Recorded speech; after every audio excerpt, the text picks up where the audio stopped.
আসসালামু আলাইকুম, কেমন আছেন সবাই? তো আশা করছি সবাই ভালো আছেন। সবাইকে রমজান মোবারক। শুরু হয়ে গেল ডিউটি। তো আজকে তো কথা হচ্ছে কোনটা, মানে এখন মানে বর্তমানে অনলাইনের মধ্যে ঢুকলেই দেখতে পাচ্ছি এরকম এরকম মানে ফেক নিউজ মানে আরব আমিরাত নিয়ে হচ্ছে। আরব আমিরাত বলতে অনেকে আবার একটু বুঝতে সমস্যা হয়, তো দুবাই বললে সবাই এক নামে চেনে, তো দুবাই বলেই বলি। তো দুবাই নিয়ে আমাদের দেশে বড় বড় মিডিয়াগুলো অনবরত মিথ্যা মিথ্যা সব নিউজগুলো করতেছে।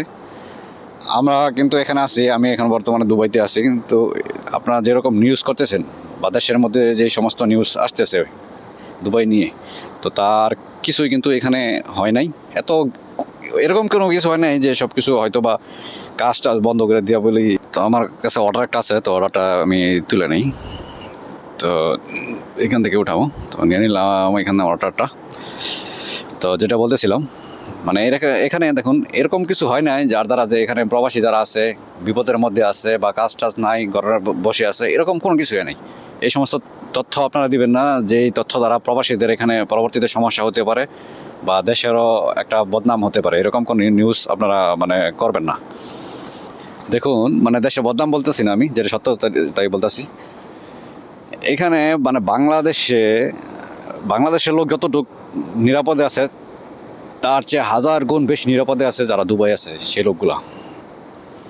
এখানে দেখেন 24 ঘন্টার মধ্যে সেই লোকগুলা যখন যখন খুশি তখন সে বেরোইতে পারতেছে, যখন খুশি দিকে যাইতে পারতেছে, কোনো সমস্যা নাই, কেউ কোনো বাধা নাই, কেউ কোনো জিজ্ঞেস করতেছে না, এখানে কোনো চাঁদা চাইতেছে না, কোনো চিন্তাই হচ্ছে না, মানে নির্ভয়ে 24 ঘন্টার মধ্যে যে কোনো মুহূর্তে চলাফেরা করতেছে, এরকম একটা নিরাপদ আছে এখানে।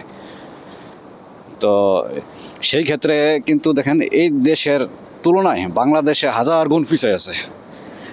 আপনার সাধারণত দেখা যায় বাংলাদেশের লোক বাংলাদেশে ঠিকমতো রাস্তাঘাটে বেরোতে পারে না।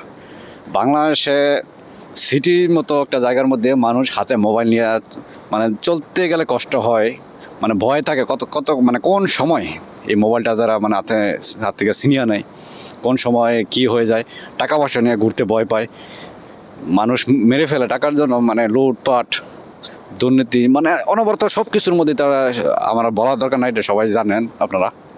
তো সেই সেই সমস্ত দিক দিয়ে কিন্তু এখানে হাজার হাজার গুণ ভালো।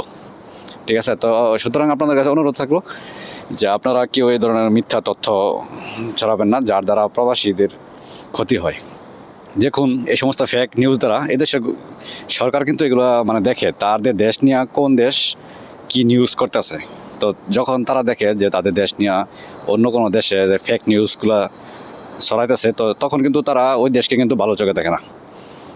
ওই দেশ তো তারা ওই দেশের থেকে বেশি সমস্যা করে এখানে যারা ওই দেশে প্রবাসী থাকে, ওই প্রবাসীদের উপর কি করে তারা নিয়ম কারণ এত হার্ড করে, যার দ্বারা পরবর্তীতে প্রবাসীদের কোনো একটা সমস্যা হলে এই সমস্যাগুলো সমাধান করতে পারতেছে না।